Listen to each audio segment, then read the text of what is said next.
Hello and welcome to my channel Excel Study. आज की class है सेवेंथ लेक्चर निर्माण सीरीज़ का, जिसमें बेटा हम पढ़ रहे हैं क्लास ट्वेल्थ साइकोलॉजी के सारे चैप्टर्स वन बाय वन। अभी तक हमने 3 चैप्टर पढ़ लिए हैं और आज का जो सेवेंथ लेक्चर है इसमें हम फोर्थ चैप्टर शुरू करने वाले हैं। Half of the chapter will do in this lecture and then the remaining half will do in the next lecture, lecture number 8 में वो हम पढ़ेंगे, राइट। तो आज की क्लास में हम स्टार्ट करने वाले हैं इस चैप्टर को। इसका इंट्रोडक्शन और थोड़ा सा जो पार्ट है वो हम कवर करेंगे। चैप्टर का नाम है साइकोलॉजिकल डिसऑर्डर्स। साइकोलॉजिकल डिसऑर्डर्स ये एक बहुत इंपॉर्टेंट टॉपिक है, क्योंकि इस पे जब आप बड़े हो जाओगे, अगर आप साइकोलॉजी आगे परस्यू करते हैं पढ़ने के लिए आफ्टर स्कूल, तो कॉलेज में आपको क्या ये साइकोलॉजिकल डिसऑर्डर्स नाम का जो एक छोटा सा चैप्टर आपको ये दिख रहा है, ये पूरी एक बुक में कन्वर्ट हो जाएगा और अबनॉर्मल साइकोलॉजी नाम की एक पूरी बुक आपको पढ़नी होगी। तो उसमें बहुत सारे चैप्टर्स होंगे और जो चीज़ें आप यहाँ पे टॉपिक्स के फॉर्म में पढ़ रहे हैं ना, वो वहाँ पर बड़े बड़े पूरे लंबे लंबे चैप्टर्स होंगे, राइट। तो ये एक बहुत इंपॉर्टेंट टॉपिक है और प्लस आपको ये जानना भी ज़रूरी है, क्योंकि ये आपके प्रैक्टिकल लाइफ से भी रिलेटेड है। क्योंकि आज के जो टाइम चल रहा है इसमें इतने ज़्यादा लोग डिप्रेशन, एंग्जाइटी, पैनिक, इन सारी चीज़ों को एक्सपीरियंस कर रहे हैं कि ये आजकल एक जनरल नॉलेज के फॉर्म में भी आप लोग को पता होनी चाहिए। तो स्टार्ट करते हैं हमारा चैप्टर आज का। ये जितने भी सारे साइकोलॉजिकल डिसऑर्डर्स होते हैं, चाहे वो डिप्रेशन हो, एंग्जाइटी हो, ये सारे जो हम पढ़ते हैं ये हम अबनॉर्मल साइकोलॉजी की फील्ड में पढ़ते हैं। साइकोलॉजी में बहुत सारी फील्ड होती हैं, उसमें से एक होती है अबनॉर्मल साइकोलॉजी।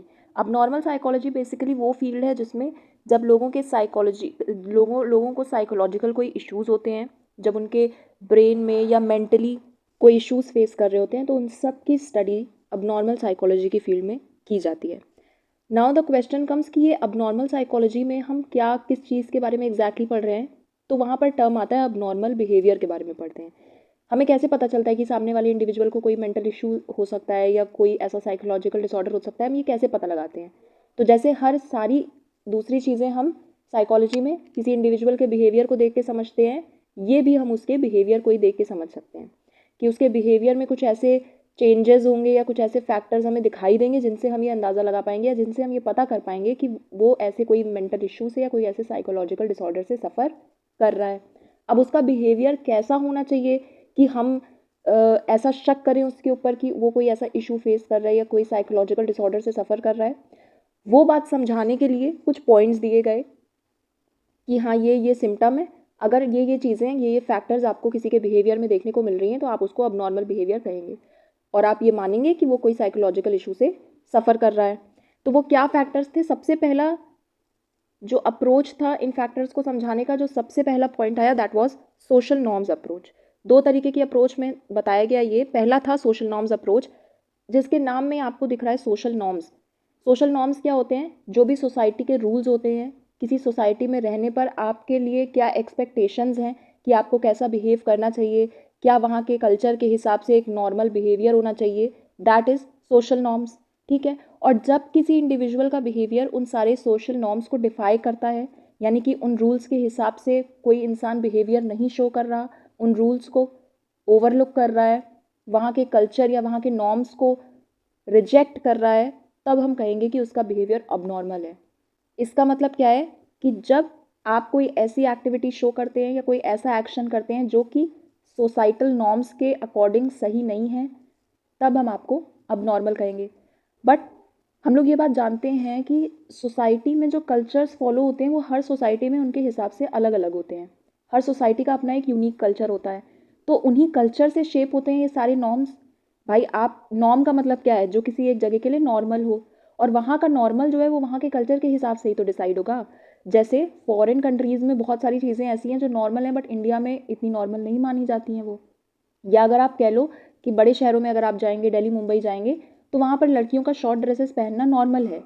बट अगर आप किसी विलेज में जाते हैं और आप वहाँ कहते हैं कि लड़कियों का शॉर्ट ड्रेसेस पहनना नॉर्मल है कि नहीं, तो वहाँ के नॉर्म्स के हिसाब से वो गलत है। तो क्या हम ये कह सकते हैं कि कुछ ऐसे नॉर्म्स हो सकते हैं कि जो पूरे दुनिया में या पूरे देश में या हर एक इंसान के लिए बिल्कुल एक स्टैंडर्ड हो? हम ऐसा नहीं कह सकते, बिकॉज एक जगह से दूसरी जगह आप जाएंगे तो वहाँ के कल्चर्स चेंज होंगे, तो उसी के अकॉर्डिंग आपको अपने बिहेवियर को भी अडेप्ट करना पड़ेगा। तो कोई एक सोसाइटी में जो चीज़ अबनॉर्मल मानी जा रही है वो दूसरी सोसाइटी में अबनॉर्मल नहीं भी मानी जा सकती है। तो हम ये थोड़ी ना कह सकते हैं कि यार इस शहर में था वो तो वो मेंटली इल था, दूसरे शहर में गया तो उसकी मेंटल इलनेस खत्म हो गई। बिकॉज अब नॉर्मल किसी इंसान को साइकोलॉजिकली अब नॉर्मल कहना ये एक बहुत बड़ा टर्म है। तो वहाँ पर ये प्रॉब्लम आई कि हम कैसे कह सकते हैं कि वो मेंटली इल है सिर्फ इस बेसिस पे कि वो सोसाइटी के रूल्स को नहीं फॉलो कर रहा। ये तो बहुत गलत बात है। तो इसके लिए क्या हुआ कि इसमें क्रिटिसिज्म हुआ इस अप्रोच का, because it assumed that conformity equals normality. Conformity का मतलब क्या है, जब आप कहीं पर जो जिस तरफ भेड़ चाल है ना, भेड़ चाल में अगर आप नहीं चल रहे हो तो वो हो गया कि आप नॉन कन्फर्मिंग हो। अगर आप भेड़ चाल में चल रहे हो दैट इज़ कन्फर्मिटी, यानी जो सारी दुनिया कर रही है वही काम हम कर रहे हैं तो हम कन्फर्म कर रहे हैं उस ग्रुप में। और अगर हम उनसे हटके कोई काम कर रहे हैं जो पूरे ग्रुप के हिसाब से नॉर्मल है उससे हटके, तो हम नॉन कन्फर्मिंग एक्टिविटी या बिहेवियर शो कर रहे हैं, राइट। तो अगर आप भेड़ चाल में नहीं चल रहे हो तो आप अबनॉर्मल हो, ये तो गलत है। तो इस वजह से इस अप्रोच को क्रिटिसाइज़ किया गया और कहा गया कि ये जो फैक्टर है, ये जो अप्रोच है सोशल नॉर्म्स अप्रोच, ये पूरी तरीके से अबनॉर्मल बिहेवियर की डेफिनेशन हमें नहीं बता पा रही है। तब जाकर इवोल्यूशन हुआ या आप कह सकते हो एमरजेंस हुआ एक नई अप्रोच का, that was mall adaptive behaviour approach.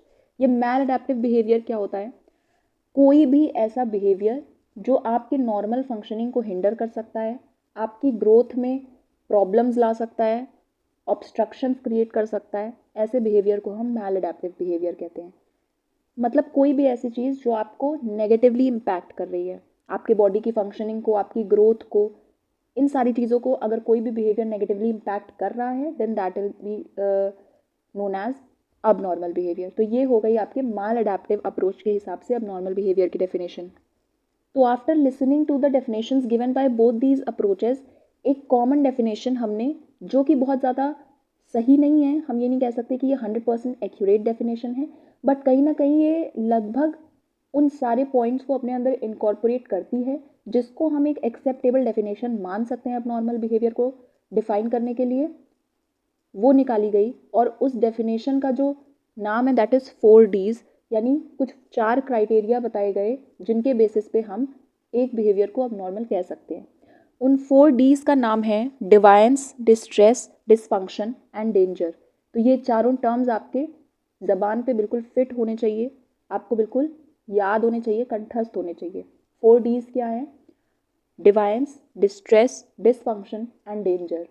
Okay, अब अगर इनकी मीनिंग की आप बात करेंगे तो वो वही मीनिंग है जो अभी तक हमने दोनों ही अप्रोचेज में देखा। पहला टर्म कहता है डिवायंस। डिवायंस का जनरल मीनिंग क्या होता है, रास्ते से हट के कुछ चले जाना या रास्ता भटक जाना। तो डिवायंट का मतलब है कोई भी ऐसा बिहेवियर जो सोशली अनएक्सेप्टेबल हो या सोसाइटी के रूल्स के हिसाब से या सोसाइटल नॉर्म्स के हिसाब से गलत हो, उसे हम डिवायंट बिहेवियर कहेंगे। तो अगर डिवायंस की क्वालिटी है किसी इंडिविजुअल के अंदर, अगर वो ऐसा बिहेवियर शो कर रहा है जो कि सोशली एक्सेप्टेबल नहीं है, then they are said to be abnormal. लेकिन ये अकेले नहीं चलता, मतलब ऐसा नहीं है कि ये क्वालिटीज़ अकेले अकेले होनी चाहिए किसी इंडिविजुअल में, ये चारों क्वालिटीज़ साइमल्टेनियसली एग्जिस्ट करती हैं अगर, तभी हम अबनॉर्मल कहेंगे। तो डिवायंस तो होना चाहिए उसके अंदर, उसके साथ और क्या होना चाहिए, secondly it should B distressing. वो आपको डिसकम्फर्ट फील कराए, आपको सफरिंग फील कराए, आप परेशान रहो, आप हैप्पी ना रहो, कुछ ऐसी रेस्टलेसनेस, अनईजीनेस, ये सारी फीलिंग्स अगर आपको देता है वो behaviour, then it should be considered an abnormal behaviour. Then third is dysfunction, यानी वो बिहेवियर को आपके बॉडी के नॉर्मल फंक्शनिंग को हिंडर करना चाहिए। अगर आपके बॉडी नॉर्मली फंक्शन नहीं कर पा रही है उस बिहेवियर की वजह से, और फंक्शनिंग का मतलब ये नहीं है कि बहुत कॉम्प्लेक्स फंक्शनिंग की हम बात कर रहे हैं, डेली डे टू डे काम में भी आप नहीं कर पा रहे हो नॉर्मली तरीके से। जैसे अगर कोई डिप्रेस्ड इंडिविजुअल है तो वो, उसका स्कूल जाने का मन नहीं करेगा। अगर कोई बच्चा डिप्रेस्ड है तो उसका स्कूल जाने का भी मन नहीं करेगा। वहाँ पर अगर 40 बच्चों के बीच में उसको बैठने को कहा जाएगा तो उसका उनसे इंटरेक्ट करने का भी मन नहीं करेगा। वो सही तरीके से अपने पढ़ाई पे फोकस नहीं कर पाएगा, एकेडमिक्स में वो वीक हो जाएगा, पुअर परफॉर्मेंस रहेगी उसकी। तो ये डे टू डे एक्टिविटीज़ ये सब भी हिंडर हो जाती हैं अगर कोई इंसान ऐसा कुछ साइकोलॉजिकल डिसऑर्डर से सफ़र कर रहा होता है तो that behaviour should be dysfunctioning also. And the fourth and the last criteria is danger, यानी जब कोई इंडिविजुअल खुद के लिए या सामने वाले लोगों के लिए ख़तरा बन जाए तब हम कहेंगे कि वो साइकोलॉजिकली अनफिट है, यानी कि वो खुद को भी नुकसान पहुंचा सकता है और सामने वाले को भी नुकसान पहुंचा सकता है। ठीक है, तो जो मेंटली इल लोग होते हैं या आप कह सकते हो मेंटली अनस्टेबल होते हैं, वो ऐसा बिहेवियर शो करते हैं। तो अगर ये चारों जो क्राइटेरिया हैं ये किसी इंडिविजुअल के अंदर पाए जाते हैं तब हम कहेंगे कि वो साइकोलॉजिकली अबनॉर्मल है। Okay, now if you are talking about psychological disorders, तो इनके कुछ कॉमन सिम्टम्स होते हैं, जैसे स्ट्रेस, एंग्जाइटी, सैडनेस, ठीक है, ये सारे क्या हैं आपके कॉमन सिम्टम्स हैं जो आपको साइकोलॉजिकल, अगर आपको कोई डिसऑर्डर है तो आपके अंदर एक्सपीरियंस आप कर सकते हो, राइट। स्ट्रेस क्या है, अभी हम लास्ट चैप्टर में स्ट्रेस के बारे में पढ़ के आए हैं। एंग्जाइटी, सैडनेस, ये सारी चीज़ें आपने ये टर्म सुने भी होंगे जनरल लाइफ में और आप जानते भी होंगे इनकी मीनिंग क्या है। तो क्या अगर कोई बच्चा ऐसा कह रहा है कि मैम कल एग्ज़ाम है और मुझे आज बहुत टेंशन हो रही है कि पता नहीं मैं अच्छा कर पाऊँगा या नहीं कर पाऊँगा, मुझे बस ऐसे स्ट्रेस हो रहा है थोड़ा सा, तो क्या हम कहेंगे कि वो साइकोलॉजिकली अब नॉर्मल है? No, right. तो इसका क्या मतलब है, किस लेवल पर हम ये कह सकते हैं कि वो साइकोलॉजिकली अब नॉर्मल है? जब ये सारी जो फैक्टर्स हैं, ये सारी फीलिंग्स हैं, जब ये बहुत ज़्यादा इंटेंस हो जाती हैं और बहुत लंबे समय तक हो जाती है, मतलब इनकी तीव्रता भी बहुत ज़्यादा बढ़ जाती है और बहुत लंबे लंबे समय तक आप इनसे ग्रसित हैं, मतलब ये आपको छोड़ नहीं रही है फीलिंग, तब आप कहेंगे कि शायद आपको कोई साइकोलॉजिकल डिसऑर्डर है जिसकी वजह से आपके ये सिम्टम्स ऐसे प्रोलॉन्ग पीरियड ऑफ टाइम तक मैनिफेस्ट हो रहे हैं, राइट। और फिर जब ये सारे सिम्टम्स बहुत लंबे समय तक हमें अफेक्ट कर रहे हैं तो ये हमारी बॉडी को नेगेटिवली इम्पैक्ट भी कर रहे हैं, जिससे हमारी बॉडी की जो बायोलॉजिकल फंक्शनिंग है और उसके साथ साथ जो हमारी फिजिकल फंक्शनिंग है वो सब कहीं ना कहीं, और मेंटल फंक्शनिंग तो ऑब्वियस ही बात है, सब कुछ डिस्टर्ब होता है, राइट। हम अडेप्ट नहीं कर पाते हैं सिचुएशन से, हमें पता नहीं होता कि जैसे सिचुएशन क्या है तो उसके हिसाब से हमें कैसे रिएक्ट करना है उस सिचुएशन में, ये भी हम समझ नहीं पाते हैं। तो इन्हीं सब चीज़ों के बारे में हम अब नॉर्मल साइकोलॉजी में पढ़ते हैं। अब इसके बारे में बहुत सारी गलत फहमियाँ लोगों में फैली हुई हैं। जैसे पहले के ज़माने में लोगों को एग्जैक्टली इतना एजुकेटेड लोग होते नहीं थे और इतना ज़्यादा साइकोलॉजी, मतलब इतना ज़्यादा इन्फॉर्मेशन या इतना ज़्यादा आप कह सकते हो कंटेंट पढ़ाने के लिए, लोगों को एजुकेट करने के लिए, अवेयर करने के लिए एग्जिस्ट ही नहीं करता था कि लोग समझ सकें इन सारी बातों को। तो लोगों के बहुत सारे अपने अपने परसेप्शंस थे ऐसे साइकोलॉजिकल डिसऑर्डर्स या ऐसे जो मेंटली अनस्टेबल लोग हैं उनके बारे में। वही है, चार लोग की चार बातें। तो कुछ लोग कह रहे थे कि शायद इस पे किसी ने, मतलब जो लोग ऐसे एबनॉर्मल बिहेवियर शो कर रहे थे उनको कह रहे थे कि शायद इसके ऊपर किसी ने जादू टोना कर दिया हो, शायद कोई भूत प्रेत चढ़ गया हो, तो इस तरीके की बहुत सारी बातें। उसके अलावा आज तक भी जो एक बात बहुत ज़्यादा लोगों के बीच में है कि अगर कोई किसी को ये रियलाइज़ कराने की कोशिश करता है कि आपको थेरेपिस्ट की ज़रूरत है या आप एक बार किसी काउंसलर को कंसल्ट करके देखिए, तो लोगों को ये मिसकंसेप्शन बैठा हुआ है दिमाग में, ये स्टिग्मा बना हुआ है कि ये मुझे पागल कह रहे हैं या ये कहना चाहते हैं कि मेरा दिमाग ठीक नहीं है, मैं पागल हूँ। तो ये जो डिफरेंस है ना, पागल होना, मेंटली अनस्टेबल होना या कि और किसी साइकोलॉजिकल डिसऑर्डर से सफ़र करने के बीच में, ये लोगों को क्लियर ही नहीं था और ये आज भी लोगों को क्लियर नहीं है बहुत सारे। तो ये स्टिग्मा जो है, ये स्टिग्मा आज भी एग्जिस्ट करता है और इसकी वजह से कितने लोग तो ऐसे हैं कि जिनको एक्चुअली एक थेरेपिस्ट की ज़रूरत है या एक प्रॉपर ट्रीटमेंट की ज़रूरत है, but they are not going for it because उनको लगता है कि समाज में हमें एक ऐसी नीची नज़र से देखा जाएगा, तो लोग हमें बुरी तरीके से ट्रीट करेंगे या हमें बुली करेंगे। इस डर से वो लोग ना ट्रीटमेंट करवा पा रहे हैं, ना थेरेपिस्ट के पास जा पा रहे हैं, एंड ऐसे इशू से वो डील कर रहे हैं अपने आप में ही। बट ये बात समझना बहुत इंपॉर्टेंट है कि जैसे फिजिकल इलनेस जो होती है, जैसे कोई फिजिकल किसी को कोई बीमारी होती है तो हम डॉक्टर के पास जाते हैं। अब इसमें कोई शेमफुल बात तो होती नहीं है, ये तो ये नेचुरल है ना। कोई इंसान को अगर कोई बीमारी हो गई है तो इसका मतलब ये थोड़ी है कि वो बेकार है या वो निकम्मा है या कुछ, मतलब उसके अंदर कोई नेगेटिव क्वालिटी है, ये ऐसा तो है नहीं। अगर उसे कोई बीमारी हो गई तो हम उसकी ट्रीटमेंट कराते हैं, हम सही भी हो जाते हैं, हम नॉर्मल हो जाते हैं। उसी तरीके से मेंटल इलनेस है भाई, किसी की मेंटल हेल्थ में कोई इशू है तो वो डॉक्टर के पास जाएगा, थेरेपिस्ट के पास जाएगा, ट्रीटमेंट कराएगा और नॉर्मल हो जाएगा। और लाइफ इतनी सारी प्रॉब्लम्स थ्रो करती है लोगों के ऊपर, इतने सारे स्ट्रेस होते हैं डेली, और लाइफस्टाइल आजकल के ज़माने में तो बहुत ज़्यादा ख़राब होती जा रही है, पुअर होती जा रही है। तो इन सारी चीज़ों की वजह से कहीं ना कहीं हमारी मेंटल स्ट्रेंथ टेस्ट हो रही है। तो इसमें कोई बड़ी बात नहीं है कि अगर कोई किसी ऐसे मेंटल हेल्थ इश्यूज से सफ़र कर रहा है तो उसकी भी हमें नॉर्मली वैसे ही ट्रीटमेंट करा कर लेना चाहिए। हमें ये नहीं समझना चाहिए, हमें ये नहीं सोचना चाहिए कि ये हमारी कोई कमी दिखा रहा है। ओके। तो कार्ल जंग का एक कोट था जिसमें उन्होंने यही बात कही थी कि हर इंसान का अपना एक डार्क साइड होता है। Every coin has a positive और negative, every cloud has a silver lining. तो उसी तरीके से हर इंसान के अंदर भी कुछ डार्क साइड होता है, और अगर जब तक हम अपने उस डार्क साइड को एम्ब्रेस नहीं करते, उसे नहीं एक्सेप्ट करते, हम कभी होल ह्यूमन बन ही नहीं सकते। फिर तो हम अधूरे ही रह जाएंगे ना, क्योंकि हमारी जो आधी आइडेंटिटी है वो तो हमारे डार्क साइड से बनी हुई है। उसी तरीके से जैसे कि अगर हम एक कॉइन का एक सिरा हटा दें, मतलब एक साइड हटा देंगे, तो वो कॉइन अधूरा हो जाएगा। तो उसी तरीके से इंडिविजुअल्स भी होते हैं। तो इसलिए हमें हमारे अंदर के जो भी स्ट्रगल्स हैं या जो भी हमारी ये सब इश्यूज़ हैं, ये दिखाते हैं कि हम लाइफ में कुछ कर रहे हैं, we are striving for something. तो if we trace the history of such psychological disorders या एबनॉर्मल साइकोलॉजी के बारे में कैसे इन्फॉर्मेशन आई, कैसे ये फील्ड इवॉल्व हुई, इसकी अगर हम हिस्ट्री ट्रेस करेंगे तो हमें बेसिक 3 अप्रोचेस देखने को मिलती हैं जो लोगों ने सजेस्ट करी, जो साइकोलॉजिस्ट्स ने सजेस्ट करी ऐसे इश्यूज़ के लिए कि क्यों लोग ऐसे इश्यूज से सफ़र कर रहे हैं। तो उसके लिए 3 प्रॉब्लम्स उन्होंने बताई 3 अप्रोचेस में। पहली अप्रोच है super natural approach. Super natural approach ये थी कि इसमें लोगों का ये मानना था कि कोई भूत प्रेत का कोई वश कर लेता है बॉडी पे, या कोई शैतान है ऐसा जो आपके ऊपर हावी हो जाता है किसी इंसान के ऊपर, तब वो ऐसे बिहेवियर शो करने लगता है। और इसके लिए ट्रीटमेंट क्या उन्होंने बताई, एक्सॉर्सिज्म नाम की एक ट्रीटमेंट उस वक्त पे इसके लिए की जाती थी। इसमें क्या किया जाता था, पहले तो प्रेयर्स या जैसे आप देखते हो ना तांत्रिक वगैरह का क्या काम होता है, ये जो होते हैं ये कुछ मंत्र पढ़ेंगे या कुछ करेंगे, इस तरीके से भूत भगाने की कोशिश करेंगे एंड ऑल दैट, जैसे होता है चीज़ें उसी तरीके से वही चीज़ को एक्सॉर्सिज्म कहते हैं और उसी को एज अ ट्रीटमेंट पुराने ज़माने में यूज़ किया जाता था। तो उसमें क्या करते थे, पहले कुछ मैजिक करने की कोशिश करते थे, कुछ प्रेयर्स पढ़ी जाती थी, कुछ रिचुअल्स परफॉर्म किए जाते थे। और जब अगर इन सारे मेथड्स को यूज़ करने के बाद भी लोग सही नहीं हो पाते थे, उनकी इशू सही नहीं सॉल्व नहीं हो पाती थी, तो कुछ ऐसे एक्सट्रीम मेजर्स भी लिए जाते थे जहाँ पे उन्हें फिजिकली अब्यूज़ किया जाता था। अब्यूज़ इन द सेंस मतलब फिजिकली उनको मारा जाता था, उनको टॉर्चर किया जाता था, फिजिकल टॉर्चर दे करके, ताकि हम उनको फिजिकली अगर टॉर्चर करेंगे तो उनके बॉडी पे जो भी भूत प्रेत है वो उनकी बॉडी को, जब वो खुद टॉर्चर हो जाएगा तो वो उनकी बॉडी को खुद ही अपने आप छोड़ के बाहर निकल जाएगा। तो इस तरीके का जो ट्रीटमेंट मेजर था ये यूज़ किया जाता था ये सुपर नेचुरल अप्रोच में। बड़ी ऑब्वियस सी बात है कि साइंस तो इस बात को कहीं भी सपोर्ट नहीं करने वाला था। तो फिर ये धीरे धीरे जब एजुकेशन और ज़्यादा बढ़ी, डेवलपमेंट हुआ, लोगों की सोच बदली थोड़ा, तो जाके जब साइंस में हम इन चीज़ों के बारे में रिसर्च करना शुरू किया प्रॉपर, तब जाके ये अप्रोच थोड़ी सप्रेस हुई। बट ऐसा नहीं है कि लोग एकदम से इस चीज़ को भूल चुके हैं या ये एकदम लोगों के दिमाग से निकल चुका है, ये पॉइंट ऐसा नहीं है, ये आज भी एग्जिस्ट करता है और लोगों की सोच में कहीं ना कहीं आज भी ये शामिल है। सेकेंड अप्रोच इज़ बायोलॉजिकल या ऑर्गेनिक अप्रोच। ऑब्वियस सी बात है ये साइंस में से निकला है। इसमें हम बायोलॉजिकल रीजंस बताते हैं इन सारी प्रॉब्लम्स के लिए।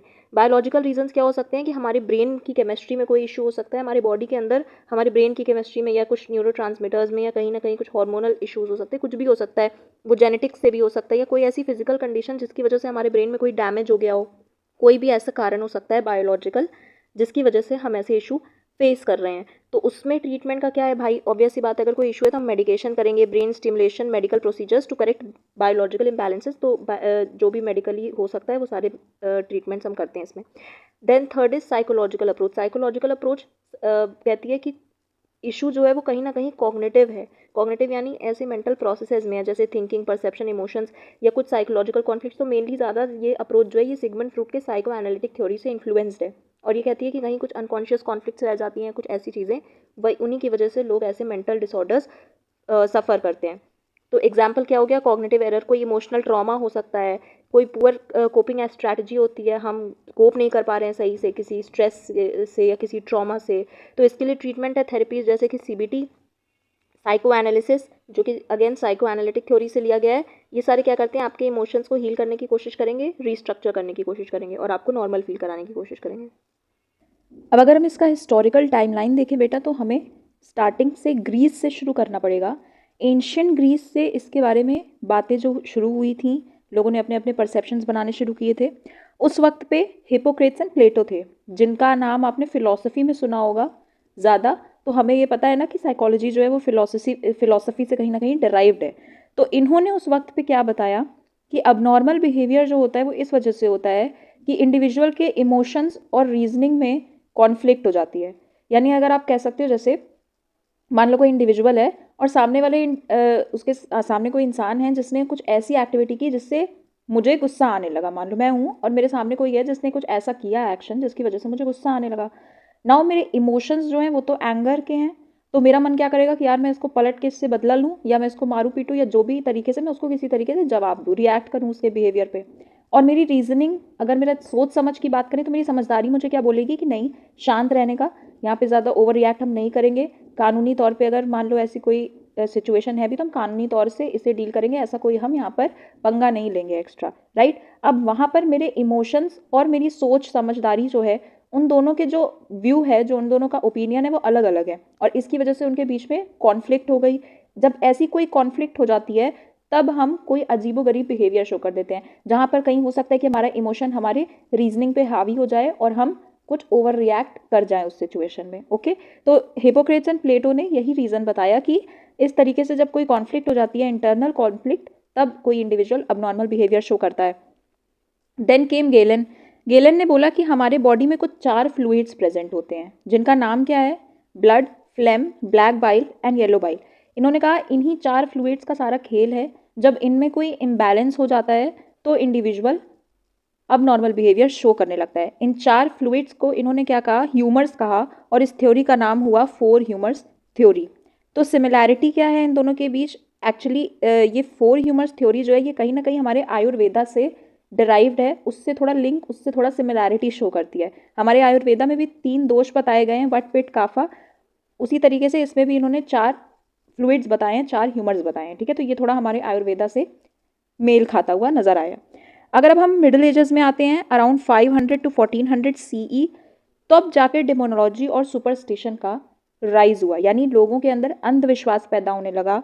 लोगों को लगा कि ये एबनॉर्मल बिहेवियर इसलिए शो कर रहे हैं बिकॉज इनके ऊपर कोई भूत प्रेत आ गया है, इस तरीके से किसी आत्मा ने, किसी चुड़ैल ने इनके ऊपर वश कर लिया है। और इसकी वजह से अक्सर लोगों के साथ बहुत ज़्यादा क्रूअल ट्रीटमेंट होता था, उन्हें बहुत टॉर्चर किया जाता था उसकी ट्रीटमेंट के नाम पे। जबकि उस वक्त पे फिर जाके सेंट ऑगस्टीन आए, जिन्होंने थोड़ा समझदारी दिखाई, थोड़ा इंसानियत दिखाई, और इन्होंने बताया कि एक्चुअली जिनको आप टॉर्चर कर रहे हैं उनके ऊपर कोई भूत प्रेत नहीं आया हुआ है, उनकी कुछ ऐसी इनर कॉन्फ्लिक्ट्स हो सकती हैं, एंग्विश हो सकती है, जिसकी वजह से वो ऐसा बिहेवियर शो कर रहे हैं। तो उन्होंने थोड़ा सा इंसानियत दिखाने के लिए लोगों के अंदर इंसानियत जगाई। देन केम 14 to 17 सेंचुरी का एरा, जिसे हम रेनेसा के नाम से जानते हैं।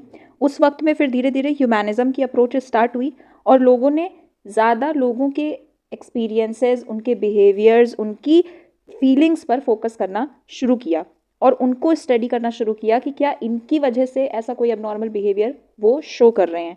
तब जाके जॉन वेयर आए और इन्होंने ये बताया कि जिनको आप कह रहे हो चुड़ैल हैं, वो एक्चुअली ऐसी औरतें हैं जो मेंटली इल हैं और उनको इस टॉर्चर की ज़रूरत नहीं है, आपके पनिशमेंट की ज़रूरत नहीं है, रादर उनको कुछ मेडिकल केयर या ट्रीटमेंट की ज़रूरत है। अगर आप उन्हें ट्रीट कर देंगे तो वो भी एक नॉर्मल लेडी हैं, एक नॉर्मल वुमन है, वो कोई विचेस नहीं है, वो कोई चुड़ैल नहीं है। ओके, तो इस तरीके से फिर थोड़ा थोड़ा डेवलपमेंट हुई। तब आई हमारी एज ऑफ इनलाइटनमेंट। इनलाइटनमेंट का मतलब लोगों की समझ जागी, लोगों के अंदर थोड़ा ज्ञान आया, और जब ये ज्ञान आया तो लोगों ने साइंस पर फोकस करना ज़्यादा शुरू किया इन कंपैरिजन टू अंधविश्वास, या जो ये रिलीजियस अंधविश्वास फैले रहते हैं उनके कंपैरिजन में। तब साइंटिफिक मेथड से स्टडी होने लगा ह्यूमन के बिहेवियर का।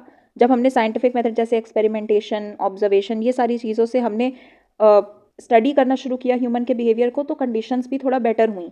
असाइलम्स में कंडीशंस बेटर की गई लोगों के लिए। असाइलम मतलब जिसे हम पागल खाना कहते हैं, वहाँ पर लोगों के लिए कंडीशन बेटर हुई।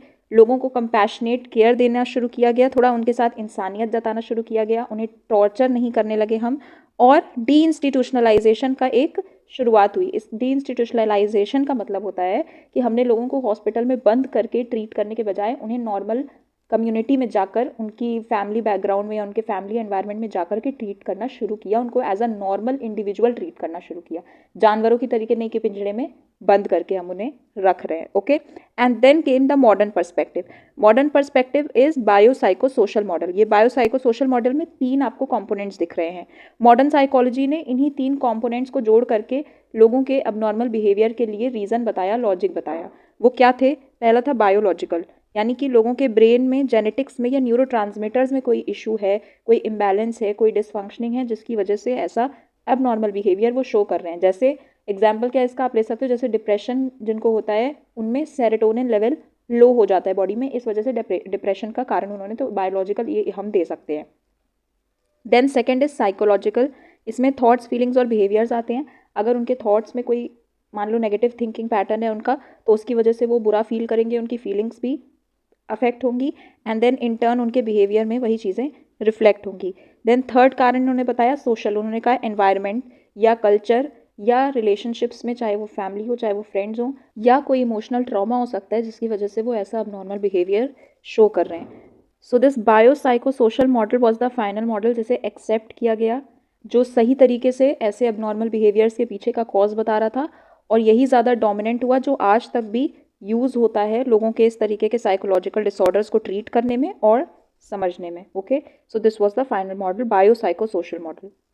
यहाँ तक हमने समझा इंट्रो और हिस्ट्री कैसी थी, एबनॉर्मल साइकोलॉजी कैसे कैसे ये फील्ड इवॉल्व हुई, क्या हमने इसमें कॉजेज़ बताए, ऐसे इश्यूज़ जो लोग फेस कर रहे हैं, हिस्ट्री में क्या परसेप्शंस थे लोगों के, ये सारे हमने जाने।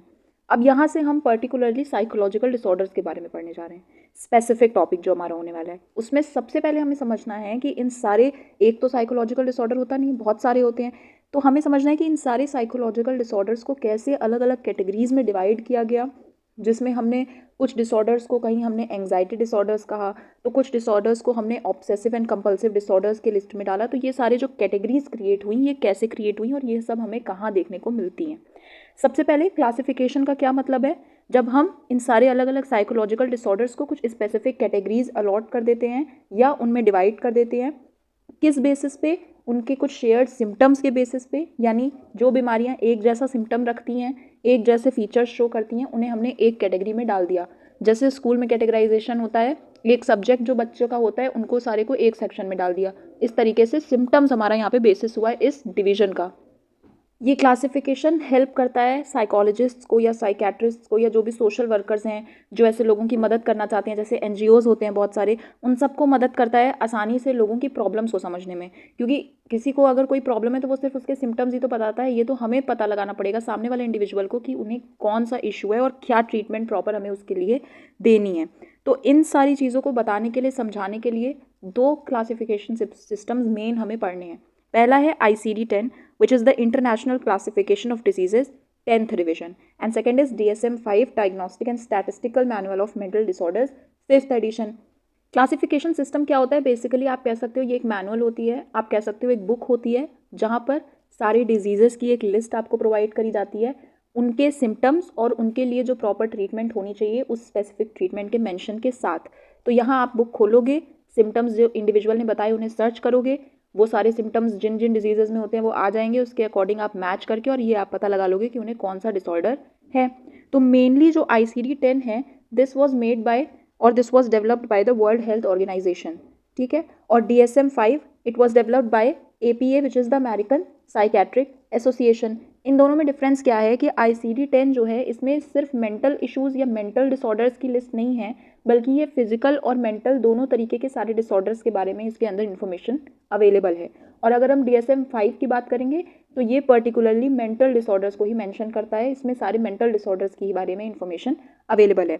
तो ICD-10 में चैप्टर नंबर 5 है, एक स्पेसिफिक चैप्टर, एक स्पेसिफिक सेक्शन है सिर्फ जिसमें हम कुछ बिहेवियरल और मेंटल डिसऑर्डर्स के बारे में जानते हैं, और DSM-5 पूरा का पूरा ही सिर्फ मेंटल डिसऑर्डर्स के बारे में बात करता है। तो इसमें डिस्क्रिप्शन मिलता है सिम्टम्स का, डायग्नोस्टिक गाइडलाइंस होती हैं कि कैसे हम पता लगाएं कि उन्हें कौन सा डिसऑर्डर है और उसके साथ क्या क्या फीचर्स हैं हर एक डिसऑर्डर के। वहीं DSM-5 में भी कुछ स्पेसिफिक क्लिनिकल क्राइटेरिया होते हैं डिटरमाइन करने के लिए कौन सा साइकोलॉजिकल डिसऑर्डर है, और उसके अकॉर्डिंग फिर हम डिटेल्ड उनके सिम्टम डिस्क्रिप्शंस रहते हैं इसमें, और उनके लिए क्या ट्रीटमेंट्स होनी चाहिए, ये सारी जो है वो अवेलेबल होती है। तो इनमें बेसिक जो दोनों में डिफरेंस है वो क्या है कि इसमें फिजिकल और मेंटल दोनों तरीके के डिसऑर्डर्स की लिस्ट है, बट इसमें सिर्फ और सिर्फ मेंटल डिसऑर्डर पर ये फोकस करता है।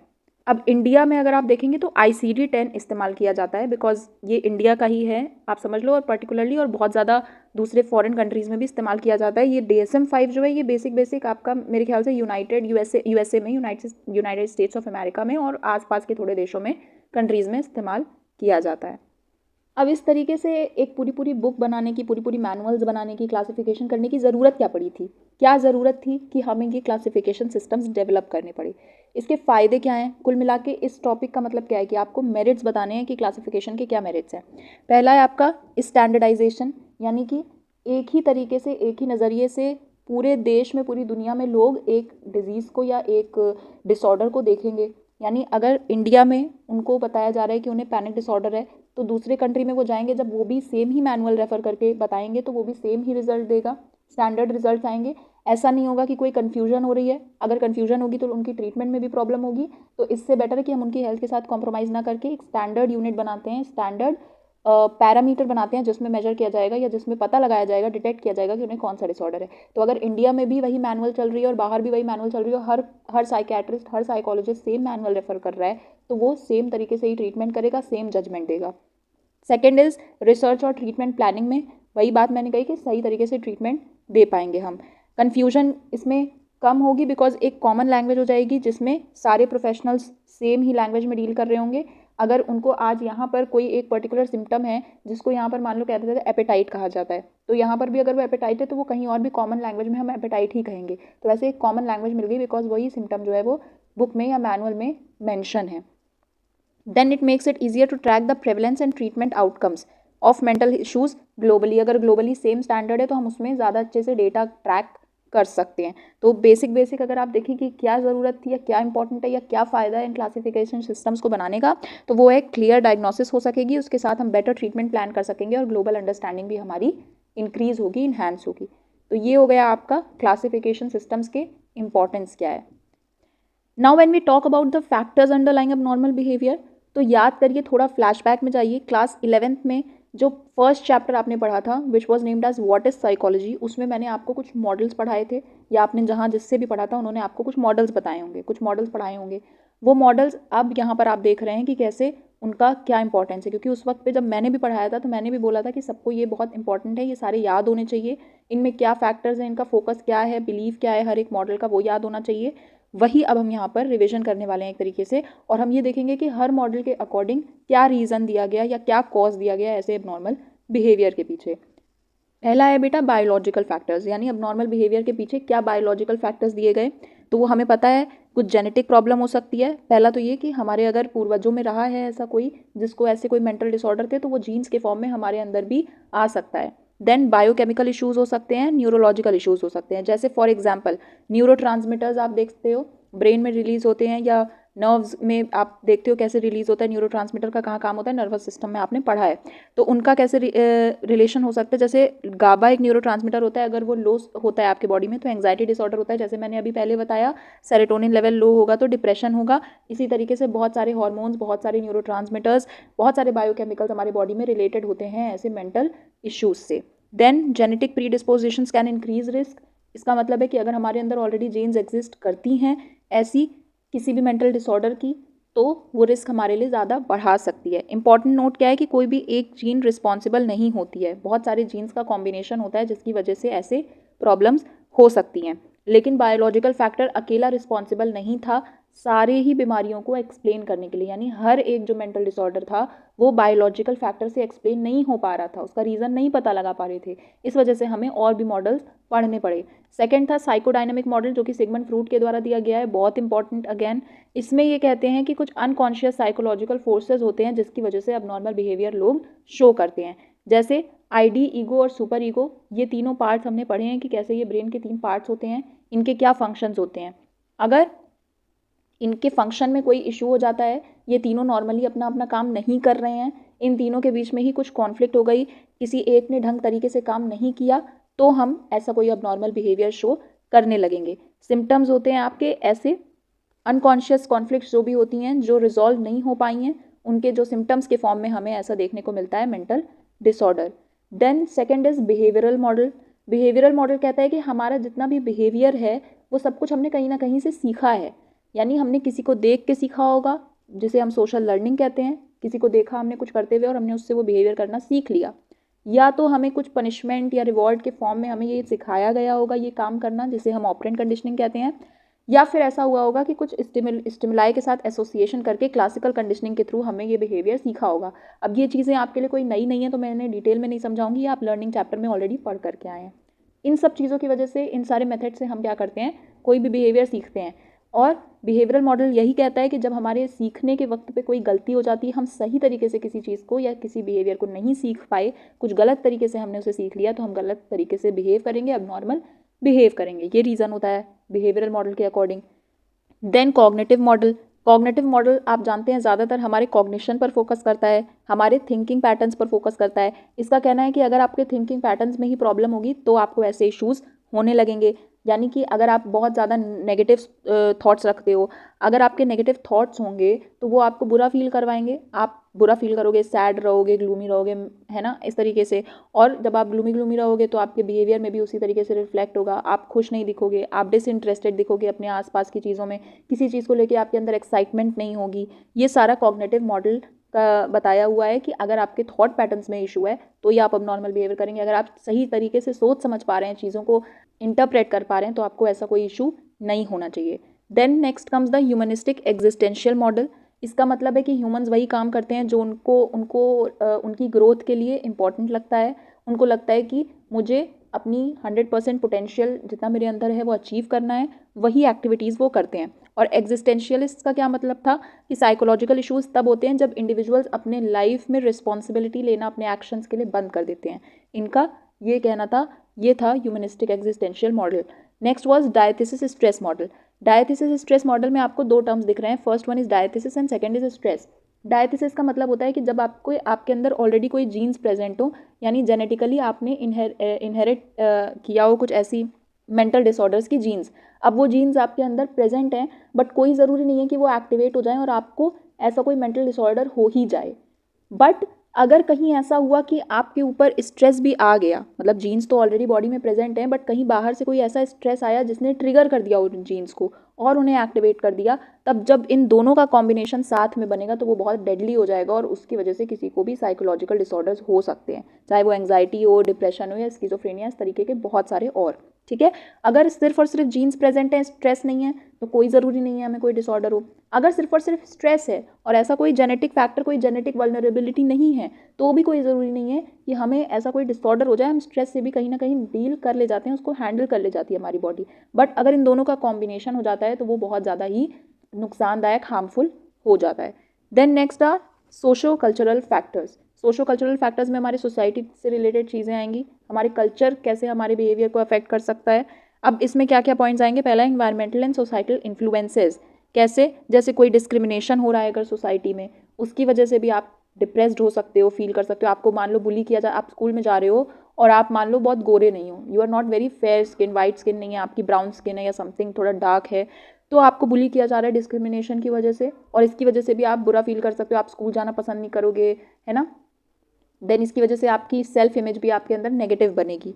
अनएम्प्लॉयमेंट हो सकता है, पावर्टी, सोशल चेंजेस, ये सारे कारण हो सकते हैं जिसकी वजह से एबनॉर्मल बिहेवियर कोई शो करता है। फैमिली स्ट्रक्चर और कम्युनिकेशन में इशू हो सकता है। एनमेश्ड फैमिलीज़ का मतलब क्या होता है कि फैमिली जो बहुत ज़्यादा ओवर इन्वॉल्व होती हैं एक दूसरे की लाइफ में, मतलब मेंबर्स की अपनी कोई पर्सनल लाइफ नहीं है, कोई प्राइवेसी नहीं है, दो सब एक दूसरे की ज़िंदगी में घुसते रहते हैं, उसकी वजह से भी आप कहीं ना कहीं ऐसे एबनॉर्मल बिहेवियर शो कर सकते हो फ्रस्ट्रेट होके। देन सोशल आइसोलेशन, एकदम ही अगर आप अकेले पड़ गए हो, आपके पास कोई सपोर्ट सिस्टम ही नहीं है, कोई फ्रेंड्स नहीं है, कोई बात करने के लिए नहीं है।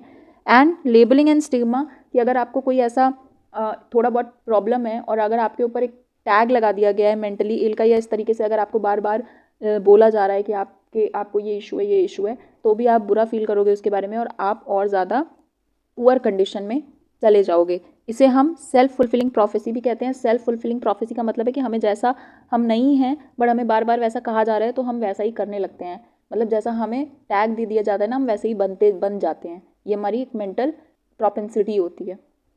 तो ये था कि किस तरीके से सारे जो साइकोलॉजिकल मॉडल्स हैं उनके अकॉर्डिंग अलग अलग रीज़न दिया गया ऐसे मेंटल डिसऑर्डर्स के बारे में। ये तो मैंने आपको शॉर्ट में, ब्रीफ में, जितना एनसीईआरटी में दिया हुआ है उतना समझाया है, बट अगर आपको इसका डिटेल्ड में एक्सप्लेनेशन चाहिए तो इसके ऊपर मैंने पूरे 2 लेक्चर्स ले रखे हैं, लगभग 1-1 घंटे के, 45-50 मिनट्स के 2 लेक्चर्स हैं।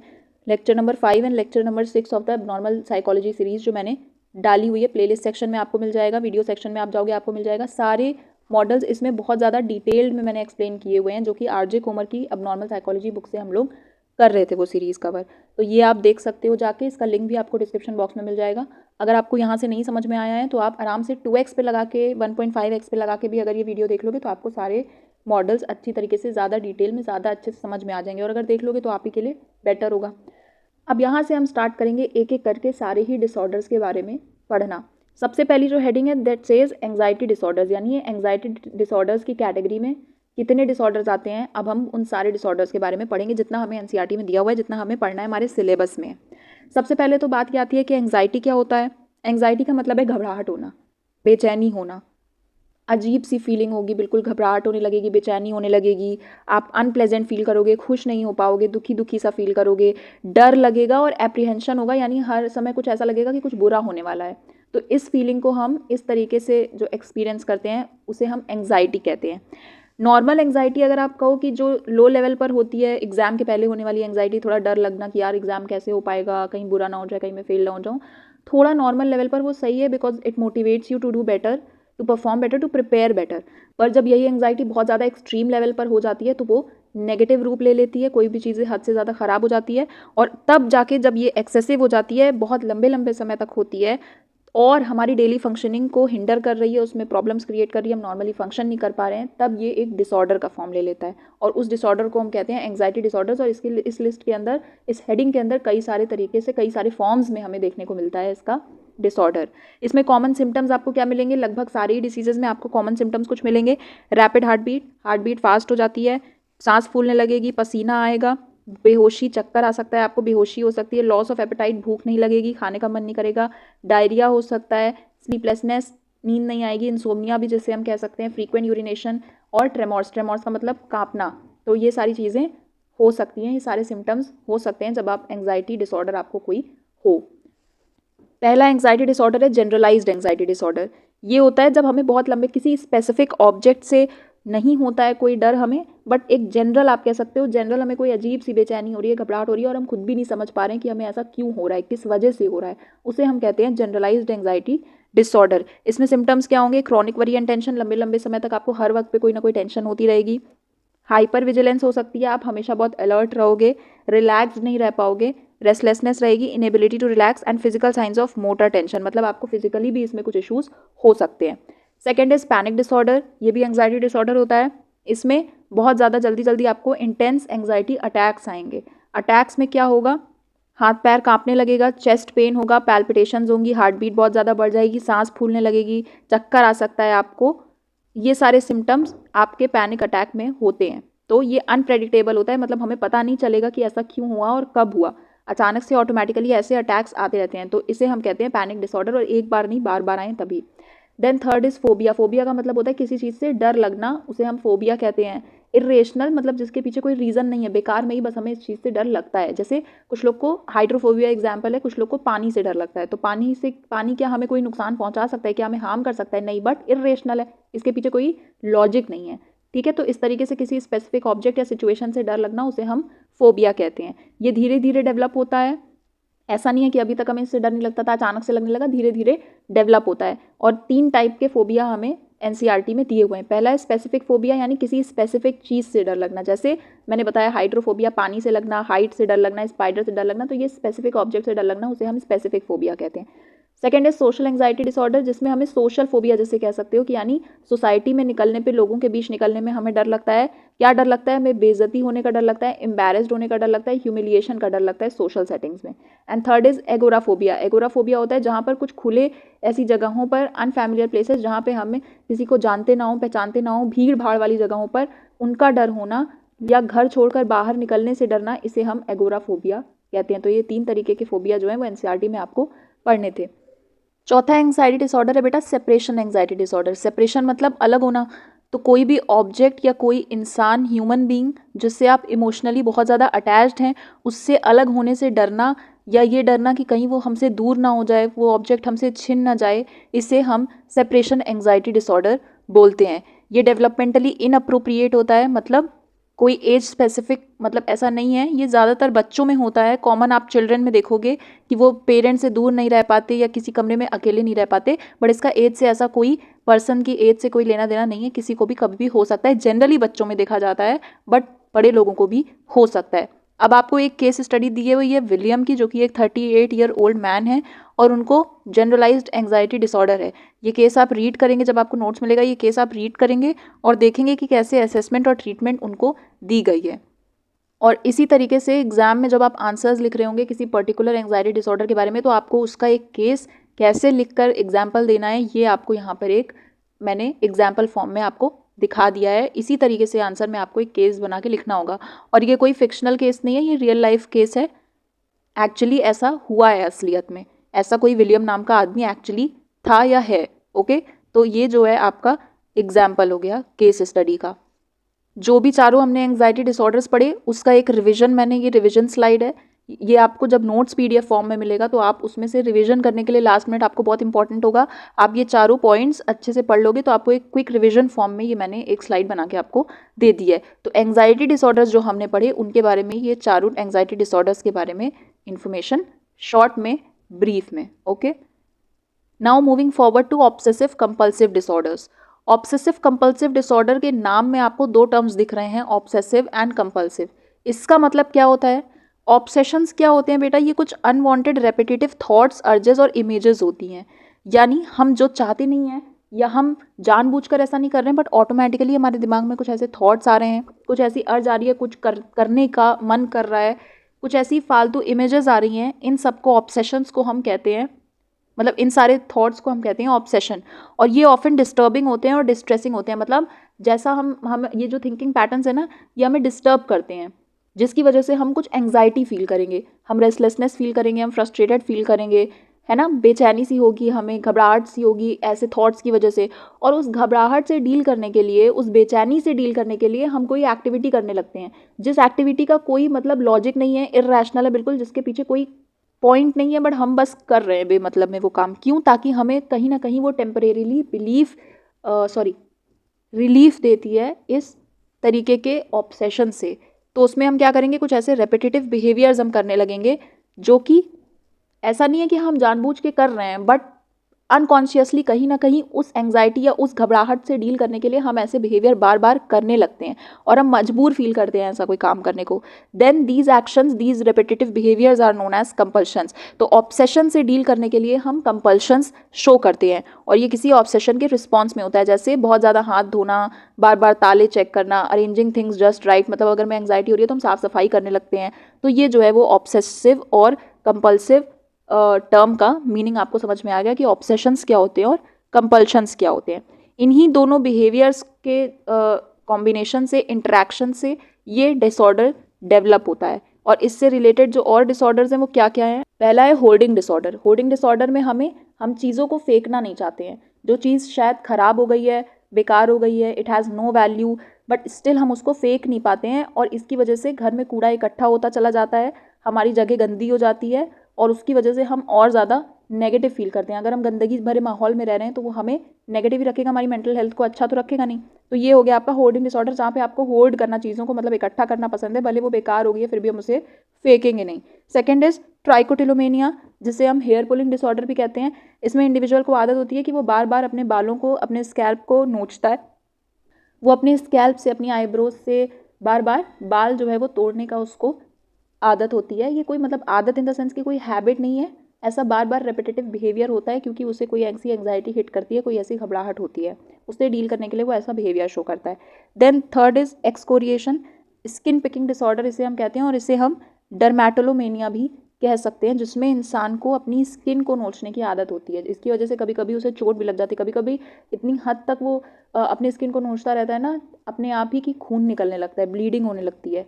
तो वो ऐसा करना नहीं चाहता, मतलब वो चाहता नहीं है कि वो ऐसा करे, बट वो अपने आप को कंट्रोल नहीं कर पाता। वो उसकी अपनी बॉडी जो है वो आउट ऑफ कंट्रोल फील होता है उसे, कि वो कंट्रोल नहीं है उसका खुद पर, और वो ऐसी कुछ काम करता है, उसके बाद उसे इंजरीज भी इसके कारण हो सकती हैं। तो ये जो है वो ऑब्सेसिव कंपल्सिव डिसऑर्डर्स के आपके कुछ रिलेटेड डिसऑर्डर्स हैं।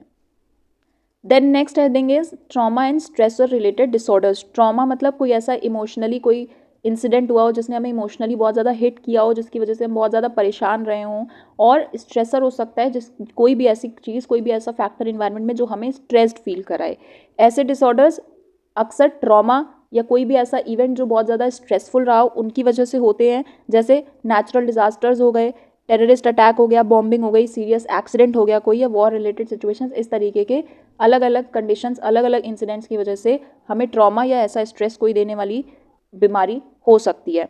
इसमें क्या डिसऑर्डर्स होते हैं? पोस्ट ट्रॉमेटिक स्ट्रेस डिसऑर्डर, इसका नाम आपने पहले भी सुना होगा। जब कोई ऐसा ट्रॉमेटिक इवेंट होता है और हमें उस इवेंट से या उस घटना से उबरने में बहुत ज़्यादा टाइम लगता है, बार बार हम उसे उबर नहीं पाते और बार बार हमें उसके फ्लैशबैक्स आते रहते हैं, और जितनी बार हमें उसका एक फ्लैशबैक आता है ना, हम और ज़्यादा घबरा जाते हैं, डर जाते हैं। उसे हम कहते हैं पोस्ट ट्रॉमेटिक स्ट्रेस डिसऑर्डर। इसमें बार बार हमें सपने या फ्लैशबैक्स आएंगे उसी इंसिडेंट के बारे में, हम इमोशनली नम फील करेंगे, सुन्न हो जाएगा हमारा दिमाग बिल्कुल, हम इमोशनली कुछ समझ नहीं पाएंगे और कॉन्सेंट्रेट भी नहीं कर पाएंगे अपने काम पर, अपने टास्क पर।